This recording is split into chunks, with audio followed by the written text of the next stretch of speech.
आणि यानंतर आणखी काही महत्त्वाच्या घडामोडींचा नॉनस्टॉप आढावा। दसरा मेळाव्याच्या पार्श्वभूमीवर माझा आसाराम बापू करण्याची धमकी दिली जाते, पण मी अशा धमक्यांना घाबरणार नाही, ठोशाला ठोसा दिला जाईल अशा शब्दात नामदेव शास्त्रींनी आपली भूमिका स्पष्ट केली आहे। तसंच आपल्या ब्लॅकमेल केलं जात असून कोणी मला धमकी देत असेल तर ते सहन केलं जाणार नाही असंही शास्त्रींनी म्हटलंय। दरम्यान पंकजा मुंडे यांनी क्लिपमध्ये जी विरोधकांनी संपवण्याची भाषा केली आहे त्यावर आपला आक्षेप असल्याचं नामदेव शास्त्री यांनी म्हटलंय। तसंच पंकजा मुंडेंनी गडावर भाषण करू नये ही समाजाची इच्छा असल्याचा दावा नामदेव शास्त्री सानप यांनी केला।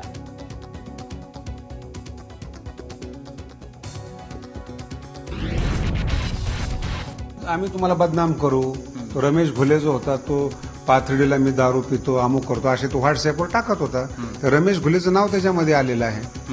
अजून बदनाम करू, आम्ही तुम्हाला समाजातून करू, आम्ही तुमचा आसाराम बापू करू, असले धमकीला कोण घाबरते हो? मला घाबरवण्यासाठी हा केलेला ब्लॅकमेलचा प्रकार आहे।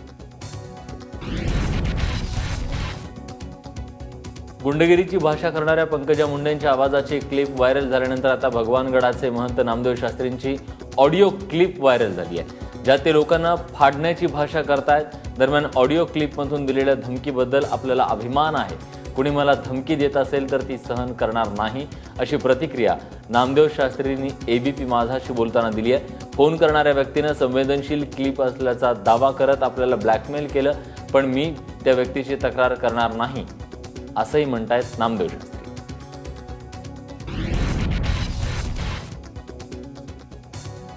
पंकजा मुंडेंच्या भाषण हट्टामुळे कायदा सुव्यवस्था बिघडली तर त्याची जबाबदारी सरकारची असेल असं नामदेव शास्त्री यांनी म्हटलंय।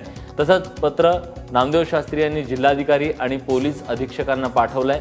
इतकंच नाही तर एबीपी माझाशी बोलताना नामदेव शास्त्री यांनी पंकजा मुंडे यांची ऑडिओ क्लिपमधली भाषा ही संस्कारहीन असल्याचं देखील निदर्शक असल्याचं त्यांनी म्हटलंय।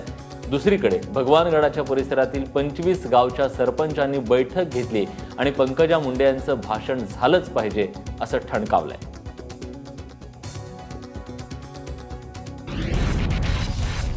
ट्रस्टच्या विरोधात जर जाऊन कोणी सभा घेण्याचा प्रयत्न केला, प्रशासन त्याला जबाबदार राहील आणि कलेक्टरचे आणि एसपीचं कर्तव्य आहे की त्यांनी त्यांच्यावर गुन्हे दाखल करावेत। ही प्रायव्हेट संस्था आहे, खाजगी संस्था आहे, इथले नियम ज्याला पाळायचे असतील त्यांनी इथे यावं। मुंबईत शिवसेनेच्या दसरा मेळाव्याची जय्यत तयारी सुरू आहे। पावसानं विश्रांती घेतल्यामुळे यंदाचा दसरा मेळावा शिवतीर्थावर होण्याचा मार्ग मोकळा झालाय। येत्या 4 महिन्यात मुंबई महानगरपालिकेच्या निवडणुका आहेत, त्या पार्श्वभूमीवर दसरा मेळाव्यात उद्धव ठाकरे काय भूमिका मांडणार याची ही उत्सुकता आहे। मंगळवारी म्हणजेच 11 ऑक्टोबरला संध्याकाळी 6 वाजता दसरा मेळाव्याला सुरुवात होईल। दसरा मेळाव्यासाठी शिवतीर्थावर भव्य आणि आकर्षक व्यासपीठ उभारण्यात येते।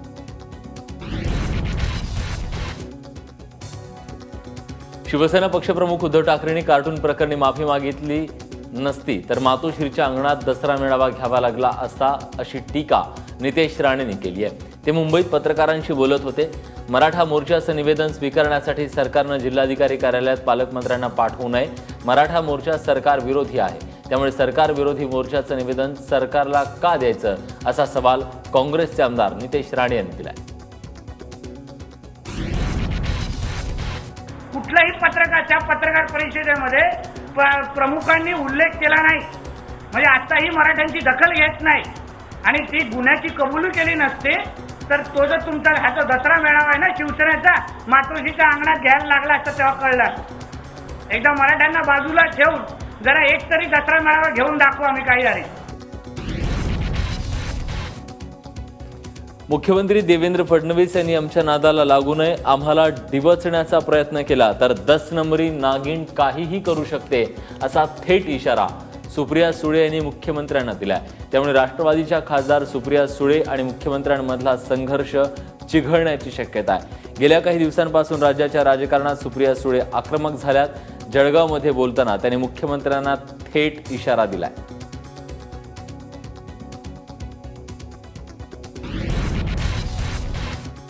मी नाही बदल्याची भूमिका काढली, शस्त्र काढायचं मी नाही काढला विषय, कुंडल्यांचा मी नाही काढला विषय, कोणी काढला? माननीय मुख्यमंत्र्यांनी काढला, त्याचं फक्त मी उत्तर दिलं। त्याच्यामुळे उगीच आमच्या नादी लागू नका. कारण का महिलेचा स्वभाव एकच, आपण बघतो पण ज्या दिवशी तो आपल्याला डोक्याला येतो तेव्हा काय करायचं की 10 नंबरी नादी आमच्या नादी लागू. सुप्रिया सुळे मुख्यमंत्र्यांना इशारा देत असल्या तरी तिकडे हिंगोलीमध्ये कवितेचा आधार घेऊन मुख्यमंत्री देवेंद्र फडणवीस यांनी विरोधकांना चिमटा घेतलाय.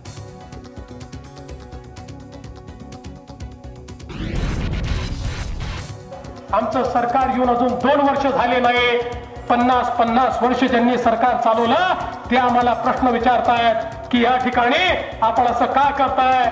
मला तर कधी कधी आश्चर्य वाटतं. एका कवीने म्हटलंय, मी कुठल्या नेत्याबद्दल हे बोलत नाही, नाहीतर कवीच्या कवितेमध्ये मी कोणाला जरी वाईट म्हटलं असं म्हणेल, पण एक कवी असं म्हणतो की आजकल गधे भी गुलाब मांगते हैं, आजकल गधे भी गुलाब मांगते हैं और चोर उचक के इंसाफ मांगते हैं और जिन्होंने लूटा है 50 साल हमको, वही हमको 2 साल में हिसाब मांगते हैं.